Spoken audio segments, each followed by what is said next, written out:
मेरा नाम प्रिया है। मैं दुल्हन बनी अपने कमरे में बैठी हुई थी। शादी के जोड़े को बस सुनहरा ट्रिमिंग लगाकर ही उसे शादी के जोड़े का नाम दे दिया गया था, क्योंकि ऐसा ही कम कीमत का जोड़ा मेरे गरीब माँ बाप मुझे दे सकते थे। मैं बहुत खूबसूरत थी, इसलिए इस मामूली से जोड़े में भी बहुत खूबसूरत लग रही थी। मेरी सहेलियां मेरे पास बैठी मुझे अजय के नाम से छेड़खानी कर रही थी। मेरे पापा एक कंपनी में छोटे से कर्मचारी थे और उनकी बहुत ही कम तनख्वाह से हमारा गुजर बसर हो रहा था।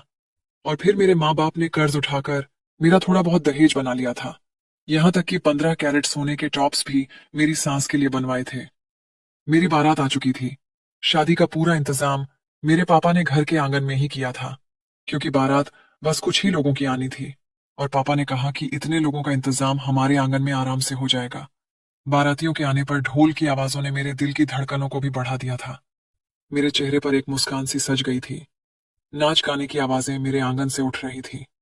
मेरे छोटे बहन भाई और मेरी सहेलियां बारात देखने आंगन में जा चुके थे। दिल तो मेरा भी बेताब था कि अपनी बारात को देखूं, लेकिन मैं अपनी इच्छा पूरी नहीं कर सकती थी, क्योंकि मैं गांव से बिलोंग करती थी और यहाँ दुल्हन उठकर अपनी बारात देखने नहीं जाती थी। और इस समय मैं भी दुल्हन थी। मैं अभी अपने दिल की बेताबियों को समझा ही रही थी कि जब मेरा छोटा भाई मेरे कमरे में आया, वह बहुत खुश लग रहा था। कहने लगा कि दीदी, आपकी शादी पर नाचने के लिए बहुत सारे किन्नर आए हैं। मैं जानता हूं कि आपको किन्नर से डर लगता है, लेकिन हमारे आंगन में बहुत मजा आ रहा है। ये कहकर वह बाहर चला गया। मेरे छोटे बहन भाई मुझसे बहुत ही घुले मिले हुए थे। अपनी छोटी से छोटी बात भी मुझसे जरूर करते थे। एक तरफ मेरे दिल में मायके से जुदा होने का गम भी था, तो एक तरफ आने वाली नई जिंदगी को लेकर सपने भी सजा रही थी। मेरी उम्र अभी बस 17 साल की ही हुई थी कि मेरी माँ को मेरी शादी की चिंता सताने लगी थी। मुझसे छोटी 2 बहनें थीं और सबसे छोटा बस एक ही भाई था। मेरा रिश्ता हमारे पड़ोस में रहने वाली एक मौसी ने करवाया था। अजय उनके दूर के रिश्तेदार थे। बस आनंद फानन में रिश्ता तय हुआ था। रिश्ता होते ही मेरी सास ने कहा कि हमारे यहाँ रिवाज है कि रिश्ता तय होते ही लड़के के घर वालों को उनकी पसंद के कपड़े और जूते दिए जाते हैं। ये मेरी सास की पहली फरमाइश थी। मेरी माँ ने अपने कानों में पहने झुमके बेचकर मेरी ससुराल वालों को अच्छे से अच्छे कपड़े और उन्हें जूते दिए थे। उसके बाद तो जैसे यह सिलसिला आम हो गया था। घरेलू फर्नीचर, जरूरत की हर चीज मेरे पापा ने मुझे इधर उधर से कर्जा लेकर बनाकर दी थी, ताकि उनकी बेटी ससुराल में इज्जत के साथ रह सके। मैं अपने पापा की जितनी भी इज्जत और सम्मान करती, उतना ही कम था। उन्होंने अपनी तरफ से कोई भी कमी नहीं छोड़ी थी। पापा हम तीनों बहनों को अपनी आंख का तारा बनाकर रखते थे। बाहर हल्ला गुल्ला हो रहा था और मेरे दिल में खुशी के लड्डू फूट रहे थे। सारी रौनक मेरे आंगन में सजी हुई थी। बिना देखे भी मैं बाहर होने वाले हंगामे से अंदर ही अंदर खुश हो रही थी कि अचानक से ढोल की आवाजें आना बंद हो गई थी।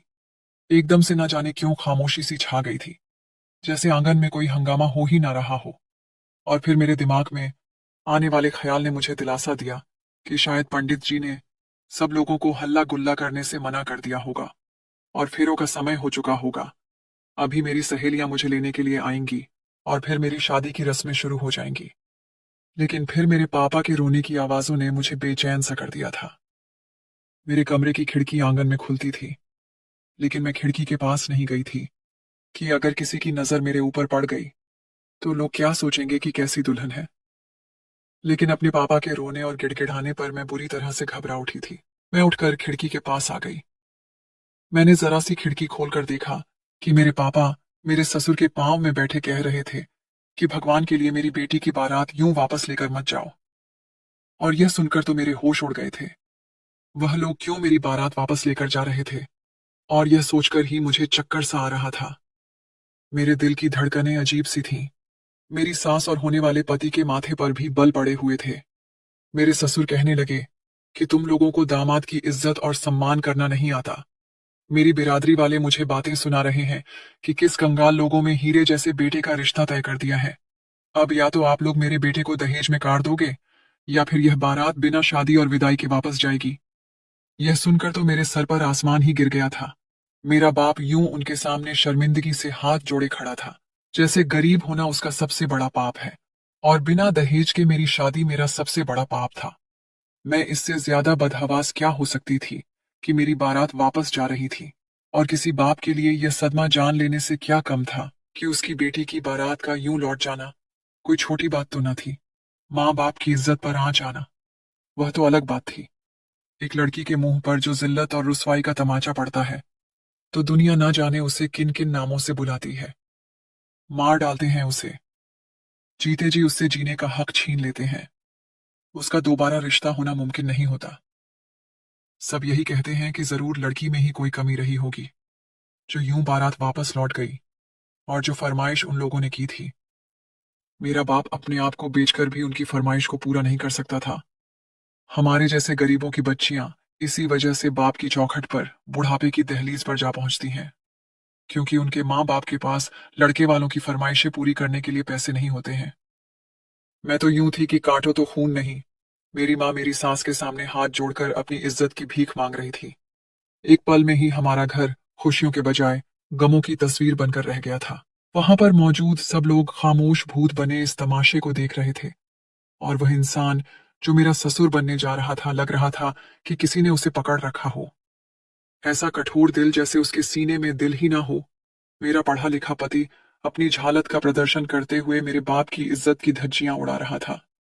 कहने लगा कि जब ये लोग मुझे अभी इज्जत नहीं दे रहे, तो फिर शादी के बाद क्या देंगे। मुझे उस इंसान की इतनी छोटी और घटिया सोच पर अफसोस हुआ था कि इज्जत का संबंध केवल पैसों से होता है। जिनके पास देने के लिए ढेरों दहेज नहीं होता, वह क्या दामाद की इज्जत नहीं करते। मुझे आज यह बात समझ आ रही थी कि क्यों बेटी पैदा होने पर हम जैसे गरीब लोगों के चेहरे पर चिंता की लकीरें गहरी हो जाती हैं। क्यों बेटी के होने पर गरीबों के घर में मातम सा छा जाता है। वजह यही है कि बेटियों की खातिर बाप अपने आप को बेच देता है। उस समय मेरा दिल खून के आंसू रो रहा था। मेरे पापा के आंसू बहकर उनकी गर्दन से नीचे जा रहे थे, और उनके जुड़े हुए हाथ बुरी तरह से कांप रहे थे। अपनी और हमारी इज्जत की खातिर मेरा वह बाप जो गरीबी में कम रोटी तो खा लेता था, लेकिन किसी के सामने झुककर अपनी जरूरत के लिए भीख नहीं मांगा करता था। लेकिन आज वह मेरी इज्जत की खातिर किसी भिखारी की तरह मांगने पर मजबूर था। मुझे अब अपने पापा की हालत और देखी नहीं गई। मैं बहते हुए आंसुओं के साथ बाहर आंगन में आ गई। मुझे देखकर सब बाराती हैरत से एक दूसरे को देख रहे थे। मैंने जाकर अपने पापा के जुड़े हुए हाथ पकड़ लिए। मैंने कहा कि पापा, अब बस बहुत हो चुका। कोई जरूरत नहीं है आपको किसी के भी सामने खुद को झुकाने की। इन्होंने बारात वापस लेकर जानी है तो ले जाएं। मुझे खुद ऐसे घर नहीं जाना जो सारी जिंदगी मेरे बाप का दहेज जैसी घटिया रस्म के नाम पर खून चूसते रहे। मेरी बात सुनकर मेरी सास कहने लगी कि तौबा तौबा, लड़की की जुबान कितनी लंबी है। अरे दुल्हन तो बड़ी बेशर्म है। कितनी बेशर्मों की तरह मुंह उठाए हुए अपनी शादी के लिए मना कर रही है। अच्छा हुआ जो इन लोगों की असलियत हमारे सामने अभी खुल गई।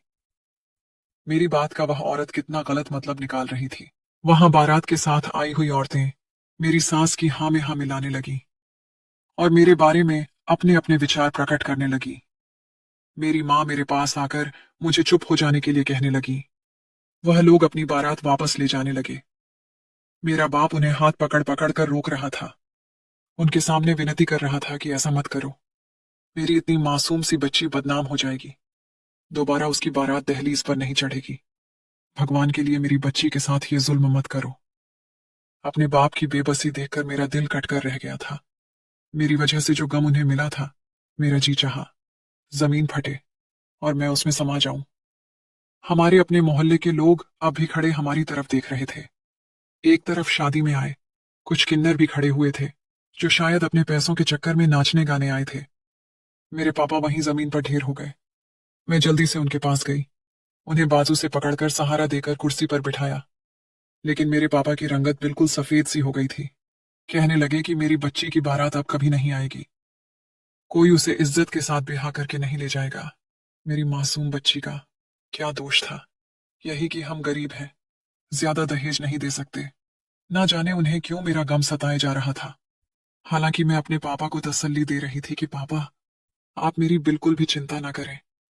उल्टा आपको तो खुश होना चाहिए कि ऐसे लालची लोगों से आपकी बेटी बच गई। उनके हाथ और पूरा शरीर थर थर कांप रहे थे। उनके आंसू लगातार बह रहे थे। मेरी माँ और बहन और भाई सब रो रहे थे। अभी यही गम मेरे बाप से सहन नहीं हो रहा था कि हमारे दरवाजे के सामने हलवाई वाला आकर खड़े हो गए और कहने लगे कि बारातियों के लिए खाना तैयार है। बारातियों को खाना कब खिलाना है आप बता दें, क्योंकि हम खाना तैयार करके रखेंगे जिससे कि गरम गरम खाना बारातियों को मिल सके। लेकिन अंदर का उदास माहौल देखकर वह लोग भी चुप से हो गए थे। मेरे पापा खड़े होकर मोहल्ले वाले और रिश्तेदारों से हाथ जोड़कर कहने लगे कि अगर आप लोगों के अंदर थोड़ी सी भी इंसानियत है तो भगवान के लिए मेरी बेटी का हाथ थाम लो और उसे अपने घर की इज्जत बना लो। आप लोगों ने तो अपनी आंखों से देखा है कि मेरी बेटी निर्दोष है, उसकी कोई गलती नहीं थी। बस गलती मेरी है कि मैं गरीब हूं और ज्यादा दहेज नहीं दे सकता। मेरे पापा हर एक से हाथ जोड़ जोड़कर विनती कर रहे थे कि कोई तो ऐसा इंसान होता जो मुझसे शादी कर लेता, लेकिन इतनी भीड़ में कोई भी ऐसा इंसान नहीं था जो आगे बढ़कर मेरा हाथ थाम लेता। सभी खामोश खड़े थे। सारे मोहल्ले वाले और जानने वाले सब मुंह मोड़कर अपने अपने घरों को चले गए थे। तब एक किन्नर मेरे पापा के सामने आकर खड़ा हो गया। कहने लगा कि अंकल, आप अपनी बेटी की शादी मुझसे कर दें। मैं तो अभी अपनी बारात के वापस लौट जाने का ही मातम मना ही रही थी कि किन्नर के मुंह से यह बात सुनकर तो मेरी रही सही हिम्मत भी जवाब दे गई थी। एक किन्नर से मेरी शादी कैसे हो सकती थी, ये सोचकर ही मेरे पूरे शरीर में करंट सी आने लगी थी। मुझे तो बचपन से ही इन किन्नर लोगों से बड़ा डर लगा करता था। मैंने अपने दिल को समझाया कि उस किन्नर ने मेरे पापा का दिल रखने के लिए कहा होगा। मेरे पापा तो ऐसा कभी नहीं कर सकते। मैं अभी यही सोच रही थी कि पापा उस किन्नर को बड़े गौर से देख रहे थे। फिर सामने खड़े पंडित जी से कहने लगे कि पंडित जी, मेरी बेटी की शादी के मंत्र पढ़ना शुरू करें। और यह सुनकर तो मैं बुरी तरह से चक्कर खाकर रह गई थी। पापा ऐसा कैसे कर सकते थे? हाँ, मैं मानती हूं कि उनके ऊपर जो दुख का पहाड़ टूटा था वह बहुत बड़ा था, बहुत बड़ा सदमा था। लेकिन मेरे ऊपर भी तो वैसे ही गम का पहाड़ टूटा था। अभी तो मैं वही नहीं सह पाई थी कि पापा की बात ने तो मुझ पर एक और पहाड़ तोड़कर रख दिया था। मैंने पापा के हाथ पकड़ लिए। मैंने कहा कि पापा, आप ये क्या कह रहे हैं? मैं कैसे किसी किन्नर से शादी कर सकती हूँ? मुझे तो सोचकर ही डर लग रहा है कि इस किन्नर के साथ मैं पूरी जिंदगी कैसे गुजारूंगी। मुझे तो इन लोगों से पहले से ही डर लगता है। मुझे याद आने लगा कि जब हमारा भाई पैदा हुआ था तब पापा ने घर पर खूब सारे किन्नर बुलाए थे और मैं अपने कमरे का दरवाजा बंद करके डर के मारे अंदर ही बैठी रही थी। पापा कहने लगे, प्रिया, अब हमारी इज्जत तेरे हाथ में है। तेरी दो छोटी बहनें और हैं। अगर आज तू विदा होकर ना गई तो तेरी बहनों की शादी में भी रुकावटें पड़ जाएंगी। लेकिन मैं ऐसा कैसे कर सकती थी? मैंने कहा कि पापा, ऐसा तो कभी हुआ ही नहीं है। मैं कैसे किसी किन्नर से शादी कर सकती हूँ? मेरी दोनों छोटी बहनों को बचाने के लिए आप मेरी कुर्बानी कैसे दे सकते हैं? पापा कहने लगे कि मेरी इज्जत रख ले प्रिया। मैं रोने लगी थी। पापा मेरे सामने हाथ जोड़े खड़े थे और उनकी आंखों से आंसू बह रहे थे। और फिर यह सब देखकर मैं एकदम से चुप हो गई थी। मैं शायद पहली लड़की होंगी जिसकी शादी किसी किन्नर से हो रही थी और मैं थी कि मेरे शरीर में अब कोई हरकत ही बाकी नहीं बची थी। मैं अपने पापा के घर से अपना बेजान शरीर लिए विदा हुई थी। टैक्सी में पिछली सीट पर एक किन्नर के साथ बैठी मैं अपनी किस्मत पर आंसू बहा रही थी। उस किन्नर से मुझे बहुत ज्यादा डर महसूस हो रहा था। वह तीन किन्नर थे जो मेरी बारात के साथ ही नाचने के लिए आए थे। मैंने तो आंख भरकर अपने पति को देखा भी नहीं था। एक टैक्सी ड्राइवर के साथ जो मेरा पति था वह अगली सीट पर बैठा हुआ था और दो मेरे साथ पिछली सीट पर बैठे हुए थे। पूरा रास्ता टैक्सी में मेरी सिसकियां ही गूंजती रही थीं। अपने होने वाले पति के हवाले से मैंने आज की रात के लिए बहुत से सपने सजा के रखे थे, लेकिन यह नहीं मालूम था कि मेरी रात एक किन्नर के साथ गुजरेगी। और इस सोच ने मुझे कांपने पर मजबूर कर दिया था। मुझे आने वाले समय का सोच सोच कर ही खौफ महसूस हो रहा था। मैं लगातार रोए जा रही थी। गाड़ी एक छोटे और पुराने से इलाके के अंदर एक छोटे से मकान के सामने रुकी थी। उस किन्नर ने गाड़ी से उतरने में मेरी मदद की थी, जो कि मेरा पति था। फिर वह किन्नर टैक्सी ड्राइवर को पैसे देने के बाद मुझे घर के अंदर ले गया। लेकिन जैसे ही मैं उसके घर में दाखिल हुई तो एक और तूफान मुझे देखने को मिली थी। वहां चार पांच और किन्नर थे जो एक दूसरे के साथ लड़ रहे थे, अनपढ़ की तरह, और उनकी उम्र यही कोई 15-16 साल की थी। मेरे पति की डांट पर वह लोग सीधे हो गए थे। मुझे देखकर अजनबियों की तरह मुझे देखने लगे। हमारे साथ आए दो किन्नर ने उन्हें बताया कि हमारे बॉस ने इस लड़की से शादी कर ली है। वह बॉस नाम का किन्नर, जो मेरा पति था, शायद वहां का सबसे बड़ा था। यह सुनने की देर थी कि वह कम उम्र की किन्नराई नाचने गाने लगे। एक हंगामा समझ गया। मैं तो पहले ही अपने गमों से चूर शरीर के साथ अंदर दाखिल हुई थी, लेकिन यह सब देखकर और भी डर गई थी। ढोल नाच गाने ऐसे शुरू हो गए जैसे उनके मन की मुरादें पूरी हो गई हों। मैं गेट पर ही खड़ी अपनी जिंदगी का तमाशा देख रही थी कि जिसका ख्याल भी एक औरत को जिंदा मारने के लिए काफी था। मेरे पूरे शरीर में बिजली सी दौड़ गई थी जब मेरा हाथ उस किन्नर ने पकड़ा था जो मेरा पति था। मैंने अभी तक उसे नजर उठाकर नहीं देखा था, लेकिन मुझे उसके बारे में सोचकर ही घिन आ रही थी।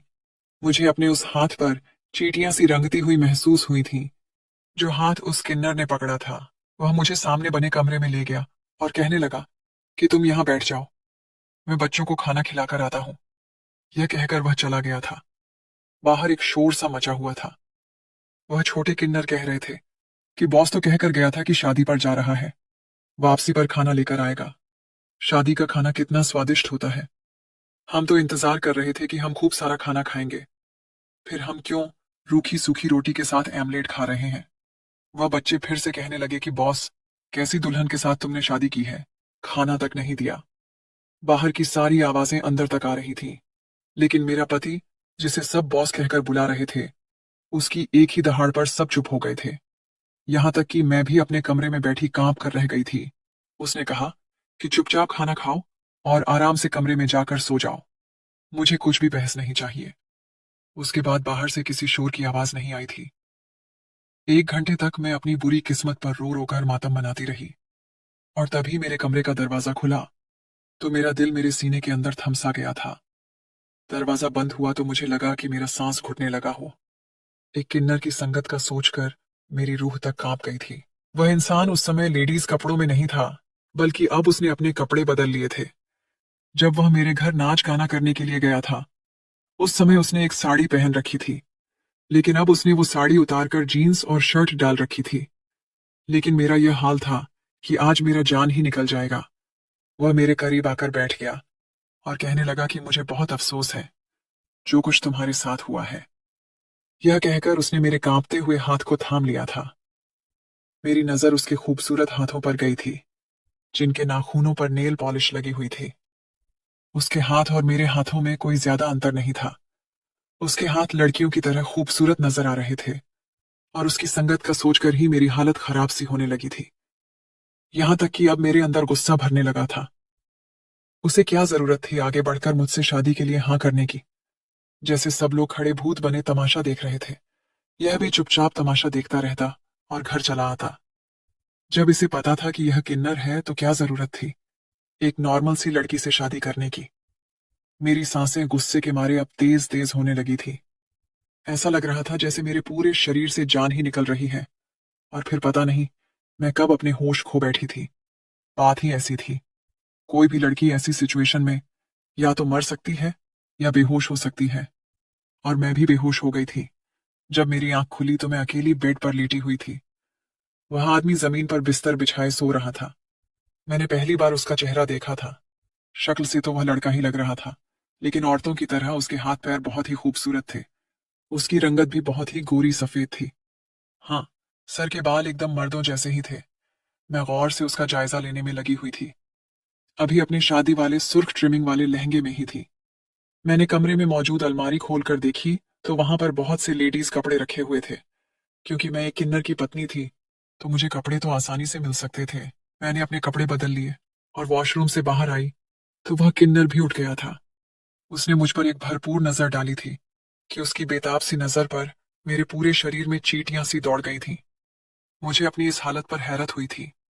वह मर्द तो था नहीं, लेकिन उसकी नजर इतनी तेज और दिल में उतर जाने वाली थी। मैं उसकी इतनी तेज और दिल में उतर जाने वाली बेताब नजरों को और देख ना सकी। मेरे दिल की धड़कनें बढ़ गई थीं। मैंने जल्दी से अपनी नजरें झुका लीं। उसकी नजर ने मुझे गड़बड़ा के रख दिया था। मैं बेड पर आकर सिमट कर बैठ गई थी। वह भी सीधा वॉशरूम गया था। बाहर आते ही वह कमरे से बाहर निकल गया। थोड़ी देर बाद मेरे लिए गिलास में दूध लेकर आया था। कहने लगा कि इसे पी लो, तुम रात से भूखी हो। मुझे भूख तो बहुत तेज लगी थी, लेकिन मैंने वह गिलास नहीं पकड़ा। वह शायद मेरा डरा हुआ चेहरा देखकर मेरे अंदर की हालत समझ गया था। कहने लगा, मुझसे डरो मत, मैं तुम्हें कुछ नहीं कहूंगा। चलो शाबाश, इसे पी लो, मैं तुम्हारे लिए अभी नाश्ता बना देता हूँ। मेरे हाथ में वह गिलास का दूध देकर बाहर निकल गया था। मैंने एक एक घूंट में वह दूध अपने अंदर उतारा था। फिर वह मेरे लिए नाश्ता ले आया। 2 दिन तक मैं कमरे में ही रही थी। मेरा बाहर निकलने का मन ही नहीं करता था। उस इंसान ने मुझे वाकई कुछ नहीं कहा था। यहां तक कि मुझे हाथ भी नहीं लगाया था। वह मुझे कुछ नहीं कहता था। मैं बेड पर सोती थी और वह नीचे चादर बिछाकर सो जाता था। लेकिन उसकी नजरें मुझे उलझन में डाल देती थी। अब मैंने किचन संभाल लिया था। मुझे हैरत इस बात पर होती थी कि जो कम उम्र के किन्नर लड़के थे, वह स्कूल जाते थे। मेरा पति उन्हें शिक्षा दिलवा रहा था। हालांकि जब भी वह वापस आते तो उनमें से एक दो रो ही रहे होते थे। रोते हुए वह मेरे पति से कहते कि स्कूल में सब बच्चे हमारा मजाक उड़ाते हैं। हमारे टीचर भी हमें अजीब सी नजरों से देखते हैं। तुम क्यों हमें स्कूल भेजते हो? हमें सारी जिंदगी नाच गाना ही तो करना है, पढ़कर क्या करेंगे? लेकिन मेरा पति कहता कि मुझे तुम लोगों को अच्छी शिक्षा दिलवाना है। तुम लोगों की बातों को अगर आज सह जाओगे तो जब तुम कल कुछ बन जाओगे तो यही लोग तुम्हें सलाम करेंगे। मुझे उस इंसान की बात ने हैरत में डाला था। वह 6 किन्नर थे, 3 24 से 25 साल की उम्र के और 3 15 से 16 साल के। धीरे धीरे मुझ पर यह राज खुला कि वह इंसान बचपन से ही उन बच्चों को पाल रहा है। इन तीनों बच्चों के माँ बाप ने उन्हें पैदा होते ही फेंक दिया था। मेरे पति ने ही इन बच्चों को सहारा दिया था और बचपन से अब तक पाल पोस रहा था। 3 किन्नर नाच गाने के लिए जाते थे। कभी कभी पूरी रात घर नहीं आते, कभी कभी देर रात से घर लौटते थे। और जो बच्चे थे वह घर पर ही रहते थे और अपनी पढ़ाई वगैरह पर ध्यान देते थे। मेरे पति ने मुझे नए कपड़े भी लाकर दे दिए थे। वो मेरा बहुत ख्याल रखता था। हमारे बीच बस एहसास का रिश्ता था। मैं भी उसके सारे काम चुपचाप कर दिया करती थी। लेकिन एक बार जो हुआ मेरे साथ, उसने मेरे होश उड़ा दिए थे। रात को तीनों किन्नर नाच गाने के लिए गए हुए थे और बच्चे अपने कमरे में सो रहे थे। जब हमारे घर का दरवाजा जोर से बजा, जब मैंने पूछा कि आप कौन हैं, तो आवाज आई कि दरवाजा खोलो, हम पुलिस वाले हैं। और यह सुनकर तो मैं डर गई थी। मैंने दरवाजा खोला तो 2 लड़के अंदर दाखिल हो गए। कहने लगे कि हम इसी मोहल्ले में रहते हैं। जब से हमें पता चला है कि बॉस ने एक लड़की से शादी कर ली है, तो हमें बहुत ही हैरत हुई। भला एक किन्नर लड़के ने शादी क्यों की है? वह भला तुम्हें क्या खुश रख सकेगा? हमने सोचा कि वह किसी काबिल तो है नहीं, तो क्यों ना हम ही तुम्हें खुश कर दें, तुम्हारी ख्वाहिशों को पूरा कर दें। उस समय वह छोटे किन्नर भी सो चुके थे। मैं डर गई थी। मैंने कहा कि मेरे घर से निकलो बाहर, वरना मैं शोर मचा दूंगी। लेकिन वह लोग मुझे जबरदस्ती कमरे में ले गए। मेरे चिल्लाने से वह तीनों बच्चे उठ गए थे। वह मेरा दरवाजा जोरों से बजाने लगे थे। वह लड़के मेरी तरफ गलत इरादे से बढ़ रहे थे और तभी मेरा किन्नर पति आ गया। उसने मेरी चीख पुकार सुनी और तब दरवाजा तोड़कर वह अंदर आ गया और उन लड़कों को खूब मारा। कहने लगा कि अगर मेरी पत्नी की तरफ आंख उठाकर भी देखा तो आंखें निकाल लूंगा। मैंने अपने पति का इतना गुस्सा पहली बार देखा था। वह लोग डर कर भाग गए थे। वह बहुत गुस्से में था। पहली बार मुझ पर भी चिल्लाकर बोला कि तुमने दरवाजा क्यों खोला? खबरदार, जो मेरी गैर मौजूदगी में तुमने दरवाजा खोला। तो मैं पहले ही रो रही थी। उसकी डांट पर और भी रोने लगी और कमरे में चली गई। देर रात को जब वह कमरे में आया तो मैंने नाराजगी से अपनी करवट बदल ली। जो कुछ मेरे साथ हुआ था उसमें मेरा कोई दोष नहीं था। लेकिन यह देखकर मुझे हैरत हुई कि वह नीचे बिस्तर पर सोने की बजाय मेरे पास आकर बैठ गया और मुझसे कहने लगा कि आज मैं तुम्हें एक सच्चाई बताना चाहता हूं, और वह यह है कि मैं किन्नर नहीं हूं, बल्कि एक नॉर्मल लड़का हूं। मैं एक अनाथ आश्रम में पला बड़ा था, इसलिए पढ़ाई नहीं कर सका। लेकिन जन्म से ही मेरे हाथ पैर लड़कियों जैसे थे। चेहरा भी कुछ कुछ लड़कियों जैसा ही था। मैं बहुत खूबसूरत था। सुर्ख सफेद रंगत, गुलाबी होंठ, बड़ी बड़ी काली आंखें। हर कोई मुझे देखकर लड़की होने का गुमान करता था। धीरे धीरे सब मुझे किन्नर समझने लगे थे। मैं बड़ा हुआ तो लोगों ने मुझे लड़का मानने और समझने से इनकार कर दिया। मुझे कोई भी काम पर नहीं रखता था कि तुम किन्नर हो और जानबूझकर लड़का बने हुए हो। फिर मुझे यही ठीक लगा कि अपनी जिंदगी ऐसे ही गुजार लूं और ऐसे नौजवानों की जिंदगी संवारूं जो सच में किन्नर हैं। उन्हें अच्छी शिक्षा दिलवाकर एक अच्छा नागरिक बनाऊं, ना कि कोई नाच गाने वाला। मेरी जिंदगी यूं ही गुजर रही थी। लेकिन तुम्हारी शादी पर तुम्हारे पापा को रोते देखकर मुझे बहुत दुख हुआ था। मुझसे रहा नहीं गया, इसलिए तुमसे शादी कर ली। लेकिन इससे पहले कि मैं तुम्हें अपनी हकीकत बताता, तुम बेहोश हो गई थी। और फिर मैंने सोचा कि तुम्हें थोड़ा समय देना चाहिए। मैं उसकी बातें सुनकर हैरान हो रही थी। वह तो बहुत ही अच्छा इंसान था। उसने कहते कहते मेरा हाथ अपने हाथों में थाम लिया था। मुझे विश्वास ही नहीं था कि जो वह कह रहा है सच है। और फिर उसने मुझे अपनी बाहों में समेट लिया और मैं इनकार भी ना कर सकी। वह पूरी रात मुझे अपने प्यार की बारिशों में भिगोता रहा। सुबह लगभग 9 बजे मेरी आंख खुली थी। मैं हड़बड़ाकर उठ बैठी। इतनी देर तक मैं कैसे सोती रही? शायद पूरी रात जागने का असर था। मैंने अपने सोते हुए पति की तरफ नजर डाली थी। वह सोते हुए कितना प्यारा और मासूम लग रहा था। इस दुनिया में अगर बुरे लोग हैं तो अच्छे लोग भी हैं। वह कितना महान था। मुझे अपने पति पर प्यार उमड़ आया और मैंने उसके माथे पर अपने प्यार की मोहर लगा दी। मेरे होठों का स्पर्श पाते ही वह उठ गया और मुझे प्यार भरी नजरों से देखने लगा। मैंने कहा कि मैंने जो तुम्हारे साथ किया है, जो भी व्यवहार रखा है, उसके लिए मुझे माफ कर दो। मुझे तुम्हारे साथ ऐसा बर्ताव नहीं करना चाहिए था। उसने मेरे दोनों हाथ थाम लिए और हाथों को चूमते हुए बोला कि मुझे तुमसे कोई गिला नहीं है। कोई भी नॉर्मल लड़की की शादी अगर किन्नर से हो जाए तो उसका यही रिएक्शन होगा। इसलिए मुझे तुमसे कोई भी शिकायत नहीं है। मैंने सुकून से उसके सीने पर अपना सर टिका दिया। अब मेरी आगे की जिंदगी बहुत ही हंसी खुशी गुजरने वाली थी। दोस्तों, अगर आपको यह वीडियो पसंद आया हो तो वीडियो को लाइक और चैनल को सब्सक्राइब करें। धन्यवाद।